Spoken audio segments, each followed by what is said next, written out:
రాష్ట్రం నాశనం వేసుకుపోయింది. నా పిల్లాన్ని 20 రోజులు జైల్లో పెట్టాడు. గుడ్డు మాడ నా పిల్లాన్ని జైల్లో పెట్టి అసలు మా ఊళ్ళో ఎందుకు పెట్టారు? తిరణాల్లో కలిసి నా కొడుకు ఇట్లానే తెలుగుదేశం పార్టీ అని వైసీపీ వాళ్ళు 10 మంది కలిసి నా పిల్లాన్ని కొట్టారు. కొట్టితే కొట్టినోడు అయ్యాడు, మళ్ళీ పోలీస్ స్టేషన్ పెట్టినోడు అయిపోయాడు. అదేమంటే మా పిల్లాడు సచ్చినట్టు బాధాడని ఏదో వాళ్ళు ఊహించుకొని చెప్పించి వాడు 20 రోజులు మాకు ఇది రాకుండా బెయిల్ రానికుండా పెట్టేసేసారు నా కొడుకుని. పెట్టి ఆ రకంగా చిత్రహింసలు చేశారు నా కొడుకుని. ఒక్కడే నా కొడుకు, చిన్న పల్లెటూరు అయినా వాడు ఒక్కడ 5 అన్నదమ్ములు కలిసి నా పిల్లోడిని అంతం చేసేసారు. నా పిల్లోడిని అంతం చేసేసి కొట్టినోళ్ళు అయ్యారు, వాళ్ళు కేసులు పెట్టినోళ్ళు అయ్యారు. మా ఇంట్లో పిల్లాది మొదలుతో పెట్టి 20 సంవత్సరాలు జైలు చేశాడు. 20 సంవత్సరాలు జైలు చేసినా కానీ ఆజు తేలకపోతే మేమే ఆడవాళ్ళం పోరుకులాడి నక్కానంద బాబు గారి దగ్గరికి వెళ్ళి ఎట్టాకట్ట మా తెప్పలు పడి వాయింది. నక్కానంద బాబు గారిని కలిసి మేము ఆయన పాట చెప్పుకొని మేము ఆయనతో పోరాడి పిల్లల్ని బయట తీసుకొచ్చా. నేను ఆడదాన్ని పిల్లల్ని బయట తీసుకొచ్చుకున్నా. నాకు ఒక 2 కొడుకులు, ఒక కొడుకు పోలీసు. ఈ రకంగా చేశాడయ్యా నా కొడుకును. మాత్రం అతడికి అసలు ఓటే వేయకూడదు. తెలిసిన వాళ్ళు అసలు ఓటే వేయకూడదు. ఏందా అక్క చెల్లెమ్మలు అనేది? ఆడి సినీ పోవాల్సింది దెబ్బతాడికి. ఆడంత షేడ్ చేసి మమ్మల్ని చిత్రహింసలు పెట్టాడు. వాడు చిత్రహింసలు పెట్టాడు నా కొడుకుని. అసలు వాడిని అన్నా కూడా అయ్యా నా కొడుకు పడ్డ బాధ భగవంతుడు తెలుసు. రోడ్ల మీద కూడా తెలుగుదేశం వాళ్ళు అనేది మమ్మల్ని నడవనీపోతే మాకు కరెంట్ లేదు. నా బిడ్డ పెళ్లి చేసుకున్న మనవరాలది. బిడ్డ పెళ్లి చేసుకుంటుంటే అసలు కనీసం మాకు ప్లాట్లు అనేది కూడా లేవు. బిడ్డ పెళ్లి చేసుకుని మాకు లోతున ఇచ్చేసేసాడు మమ్మల్ని. మాకు అసలు ప్లాట్లు లేవు, కరెంట్ లేదు. ఇప్పటికీ కరెంట్ లేదు. రండి ఎవరైనా సరే చూపిస్తాను. ఎందుకు వస్తాయి వాడికి రావు. 150 సీట్లు రావాడికి. నా బిడ్డను కూడా చిత్రహింసలు చేశాడు. నా బిడ్డని కోర్టు పాలు చేశాడు. ఉద్యోగం రానికుండా చేశాడు నా బిడ్డని. నా బిడ్డ చదువుకున్న బిడ్డ ఇక ఉద్యోగం రానికుండా అటెండర్ మర్డర్ కేసు కింద పెట్టాడు. ఇంకా అసలు మనం ఏమని నమ్ముతాం? అసలు ఇప్పుడు ఇదంతా మారాలంటే చంద్రబాబు రావాలి. అది మాకు కావాల్సింది. చంద్రబాబు నాయుడే కావాలి మాకు. అమ్మా ఎక్కడి నుంచి వచ్చారు మీరు? గోరంటారపల్లి. ఓకే. ఎంతమ్మా మీ వయసు ఎంత? 68. అమ్మ ఎందుకు ఈ వయసులో మీరు ఇంతమంది చంద్రబాబు నాయుడు గారిని చూడాలి, గెలిపించాలి, ఆనందంగా ఉండాలి, దేశం బాగుపడాలి. అరాచకం పట్టింది. అరాచకం పోవాలంటే అందరూ వచ్చి దేశం అందరూ వచ్చి ఓట్లు వేయాలి, చూడాలి, ఆనందించాలి. ఏంటమ్మా అంత నమ్మకం ఏంటి చంద్రబాబు నాయుడు గారు చేస్తారు అని? ఉంది మాకు. చేశాడు కాబట్టి ఇంతకుముందు మాకు ఇప్పుడు కూడా నమ్మకం. అలాంటి పని మళ్ళీ చేస్తాడని మాకు అది ఆ ఉద్దేశంతో మళ్ళీ అందరం బయలుదేరవచ్చు.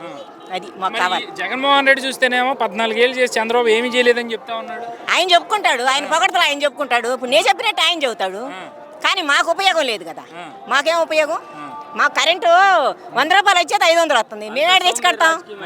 మరి ఎందుకు అట్లాంటప్పుడు? బటన్ నొక్కుతున్నాడు కదా, ఏమవుతున్నాయి? తొక్కునట్టాడు. ఏంది ఆయన తొక్కింది? అసలు చేస్తానన్నది మాకు ఏమీ ఉపయోగం లేదు బాబు. ఒక్క మాట చెప్పాలంటే ఇవాళ మా పిల్లలు చదువుకొని ఉంటారు. ఇతర దేశాలు వెళ్ళాలంటే ఓపికలు లేవు. ఎక్కడ ఉద్యోగాలు వస్తాయి? ఇక్కడ కంపెనీలు అన్ని దేశం అక్కడ దేశంలో పెట్టాడు. అందరం ఓట్లు అయితే ఆ యాదవ్ గెలిచాడు. లేకపోతే గెలవలేదుగా. మనందరం వేస్తేనే ఆ యాదవ్ గెలిచాడు, లేకపోతే గెలవదు. అందుకని మాకు లేదు. మేము చంద్రబాబు నాయుడిని గెలిపించుకోవాలనే ఉద్దేశం అందరం ఇచ్చాం. జై తెలుగుదేశం. మాకైతే భూరక్ష అని చెప్పి జగన్మోహన్ రెడ్డి గారు చెప్పారు. ఆ భూరక్ష ఎంత అన్యాయం జరుగుతుందంటే మా తాత ముత్తలు మాకు ఆస్తులు ఇచ్చారండి. ఈరోజు మా గతంలో ముఖ్యమంత్రులు ఎంతోమంది ఎన్టీ రామారావు గారు స్వర్గీయ ఎన్టీ రామారావు గారు చేశారు, మిగతా రాజశేఖర రెడ్డి గారు చేస్తే ఎంతోమంది చేశారండి. చేసినా కానీ వాళ్ళ పేర్లు వేసుకోలేదండి. మా ఆస్తుల మీద ఈరోజు వాళ్ళ ఫోటోలు పెట్టుకొని భూరక్షని వాళ్ళ సొంత ఫోటోల కోసం పబ్లిసిటీ చేస్తున్నారు. ఇది ఎక్కడ న్యాయం? ఇలాంటి ముఖ్యమంత్రి మాకు అవసరం లేదండి. మా నాన్నగారు మా తాత ముద్ర ఇచ్చిన ఆస్తుల మీద పులివెందులు ఇచ్చాడు, ఆస్తులు విడిపులపైన ఇచ్చాడా? ఈరోజు ఏం చేస్తున్నాడు? వాళ్ళ ఫోటోలు పెట్టిస్తున్నాడు. అది మా తల్లిదండ్రుల పేరు ఫోటోస్ ఇవ్వండి, మాకు గర్వకారణంగా ఉంటుంది. కష్టపడి పెంచారు కాబట్టి. వీళ్ళు ఆ నాన్నగారు ఆస్తి ఇచ్చినట్టు ప్రతి మండలంలోకి వెళ్తే భూరక్షణ పెట్టి ఎన్ని దోసుకున్నాడో తెలియదు. ఎంతో ఇది చేస్తున్నాడు. మాకు న్యాయం కావాలి. బాబు గారు వస్తే మాకు న్యాయం జరిగిద్ది. మరి అన్ని వర్గాలకి నేను చేసినట్టు న్యాయం ఎవరో చేయలేదని చెప్పి ఏం చేశాడండి? వాళ్ళ మా భూమి మీదకి వాళ్ళ తండ్రి గారి పేరు ఏంటి? మా తండ్రి గారి పేరు శివమని మాకు గర్వకారణంగా ఉంటుంది. ఆ సజ్జల రామకృష్ణారెడ్డి కావచ్చు, ఇంకొకరు కావచ్చు, వాళ్ళ ఆస్తులు మేము కోరట్లా. మేము కోరేది ఏంటంటే మా ఆస్తి మా తండ్రి గారు సంపాదించాడు. మా చేతి మీద మా హక్కు మీద మా తండ్రి గారి పేరు మాకు ఇచ్చాడు. మా పేరు వేసి ఇవ్వండి. మా నాన్నగారి పేరు మా తాత వేసి ఇవ్వండి. రాజారెడ్డి గారి పేరు లేదా పులివెందులు వాళ్ళ పేరు ఏంటి? అసలు ఇది ఎక్కడ న్యాయం ఉందా? ఏ ముఖ్యమంత్రి అని చేశాడా? గతంలో వాళ్ళ నాన్నగారు కూడా చేశాడు, ఆయన చేశాడా? ఇది ఎక్కడ న్యాయం? ఈయన పోతేనే ఈ భూములు కూడా మీకు, ఆ భూములంతా వాళ్ళ దోసేసుకుంటారండి. సో మరి మళ్ళీ నేనే గెలిస్తే 170 స్థానాలు నాకే వస్తాయని చెప్పుకుంటా ఉన్నా. ఎలా ఏం చేశాడండి? సోమరిపోతులు చేస్తున్నాడు. ఉచిత పథకాలు ఎన్ని దేనివల్ల, ఎందుకు, దేనికండి ఈ ఉచిత పథకాలు? సరైన జాబ్ ఇవ్వండి. మాకు ఉచిత విద్య కావాలి, ఉచిత ఆరోగ్యం కావాలి. రాజశేఖర్ ఉచిత ఆరోగ్యం ఇచ్చాడు, మాకు ఉచిత విద్య కావాలి. సో మరి ఇవన్నీ రేపు ఈ కూటమి వస్తే జరుగుతాయని అనుకుంటున్నారా? ఆ నమ్మకం మీద ఉన్నామండి. మామూలుగా మోడీ గారు వచ్చారు, అమరావతి రాజధాని కావాలి. వైజాగ్ ఎందుకండి? ఆ రుషికొండ ఆక్రమించి మాకెందుకండి? ఇక్కడ అమరావతి మా దగ్గర ఉంది, అన్ని సెంటర్లో ఉంది. ఇది కావాలి. అభివృద్ధి ఆగిపోయింది, ఎంతోమంది వచ్చి ప్రాజెక్టులు ఆగిపోయినాయి.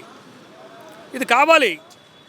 మాకైతే మా నమ్మకం ఉంది. మా నియోజకవర్గంలో మా ఎమ్మెల్యే గారు ఉన్న జీవి ఆంజనేయులు గారు, ఆయన వస్తే మాకు మేలు జరుగుతుంది అనుకున్నాం. ఆయన తద్వారా గవర్నమెంట్ కూడా బాబు గారు వస్తే దానివల్ల మేము చిన్న పరిష్కారాలు చేస్తాడని చెప్పేసి మాకైతే ఈ భూలక్ష్మిలో చాలా నష్టం జరుగుతుంది. సో ఇప్పుడు రైతుల పరంగా చూసుకుంటే ఏంటి పరిస్థితి? నేను రైతు భరోసా వేస్తున్నానని చెప్పి దాని ద్వారా రైతులందరూ సంతోషంగా ఉన్నారని ఏమి ఇస్తున్నాడండి? రైతు భరోసా 15,000 12,000 ఇస్తున్నాను అన్నాడు. ఇవాళ కూలీకి వెళ్తే 500 ఇదే చాలు ఉన్నారు. చూడండి, చూపించండి సార్. ఇది కొట్టాలంటే ఆ కొట్టాలి ఎట్లా ఉంది చూడండి. దీనికి 500 600 కూలి అడుగుతున్నారు. ఎంత పెట్టుబడి అవుతుంది? రూపాయి ఇచ్చి 4 రూపాయలు దోసేసుకుంటున్నారు. గిట్టుబాటు ధర ఇవ్వండి, మాకు రైతులకు గిట్టుబాటు ధర ఇవ్వండి, మాకు న్యాయం కావాలి, గిట్టుబాటు ధర ఇవ్వండి. సో మరి ఇవన్నీ ఎంతో ఎప్పుడు మారుతాయి అంటారు? ఎప్పుడుకంటే రేపు నెక్స్ట్ ఈ గవర్నమెంట్ పోతే బాబు గారు వచ్చి మోడీ గారి గవర్నమెంట్లో పవన్ కళ్యాణ్ గారు ఇలానే వస్తే వీళ్ళంతా సంయుక్తంగా రైతులు మేలు చేస్తారని ఒక ఆశాభావంతో ఉన్నాము. దానివల్ల మేము సంకల్పం చేస్తాము. ఆయన ఒకసారి చూడమన్నారు, చూశాడు, ముంచాడు. ఎన్ని కోట్లు? 1,00,000 కోట్లు అప్పు చేశాడు. మాకెందుకండి అప్పులు? మాకు జాబ్ ఇవ్వండి, మాకు పని కల్పించండి. వలసలు వెళ్తున్నారు, ఆడబిడ్డలు వలసలు వెళ్తున్నారు, అందరూ ఆల్సలు మనకు ఇదో వెళ్తున్నారు. ఇంకా థ్యాంక్ యూ సార్. మాకైతే మా వినుకునే జీవాంజలిగా ఎంతో న్యాయం చేస్తున్నాడు. ఆయన గెలుస్తాడు, మంత్రి కూడా అవుతాడు. ఖచ్చితంగా బాబు గారి సహకారంతో మంత్రి కూడా అవుతాడు. మేమెంతో మాకు రైతులకు న్యాయం జరిగితే ఆశిస్తున్నాం. Thank you sir.